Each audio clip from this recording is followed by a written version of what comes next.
ହେଉଛି ବ୍ରହ୍ମପୁର ଲାଞ୍ଜିପଲ୍ଲୀ ବାଇପାସ୍ ଛକର ଦୃଶ୍ୟ।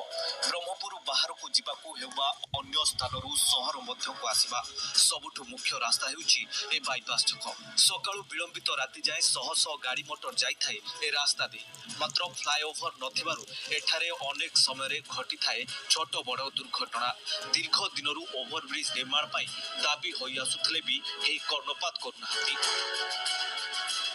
ଏଠି ଫ୍ଲାଏଓଭର ବ୍ରିଜ ନାହିଁ, ଅଣ୍ଡରପାସ୍ ନାହିଁ, ଯୋଦ୍ୱାରା କି ସ୍ପିଡ୍ ଟ୍ରକ୍ ଗୁଡ଼ା ଆସେ। ଏବେ ଏଠି ବ୍ୟାରିକେଡ୍ ଲଗେଇଥିଲେ ବାହାର କରିଦେଲେ। ଡେଲି ଆକ୍ସିଡେଣ୍ଟ ହେଉଛି। ପରଦିନ ଗୋଟେ ଖାଲି କାରରେ ଜଣେ କାରଟାକୁ କିଏ ଲଗେଇଥିଲା ଟ୍ରକ୍ଟେ, ସେ ଫ୍ୟାମିଲି କ'ଣ କେମିତି କରିବେ? ଫ୍ଲାଏଓଭର କିଛି ତ ନାହିଁ, ଟ୍ରାଫିକ୍ ସମସ୍ୟା ସମାଧାନ ନାହିଁ, ଫ୍ଲାଏଓଭର ନାହିଁ, ଜଗୁନାହାନ୍ତି କିଛି ନାହିଁ, କ'ଣ କରୁଛନ୍ତି ଏମାନେ ସବୁ?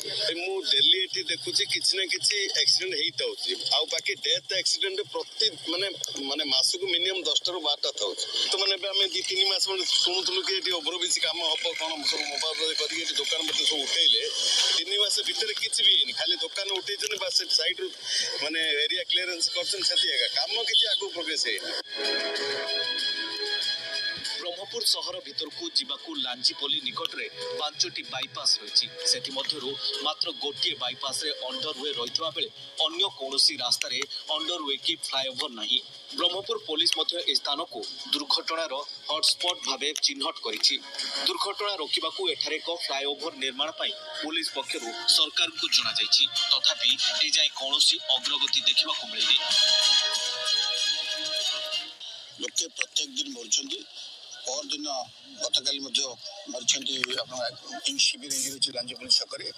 ସୋ ଲାଞ୍ଜିପଲ୍ଲୀ ଆଉ ପୋଖରୀବନ୍ଧ ଛକ, ରଣ୍ଡା ଛକ, କନିସି ଜଙ୍କସନ, ଗୋଳନ୍ତରା ଛକ, PDDRDA ଛକ, କଲେଜ ଛକ, ଛତ୍ରପୁର, ଗଞ୍ଜାମ ଛକ, ଏଭଳି 16ଟା ପଏଣ୍ଟ ହେଉଛି ବ୍ଲକର।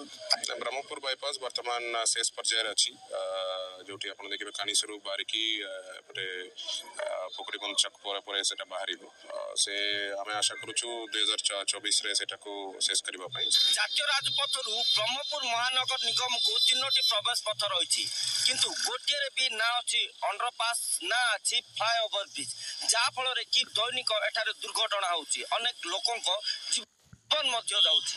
ବାରମ୍ବାର ଦାବି କରିଥିଲେ ମଧ୍ୟ ନା ଏମାନଙ୍କର ଗୁହାରି ଶୁଣୁଛି ଜିଲ୍ଲା ପ୍ରଶାସନ, ନା ଶୁଣୁଛନ୍ତି ରାଜନେତା।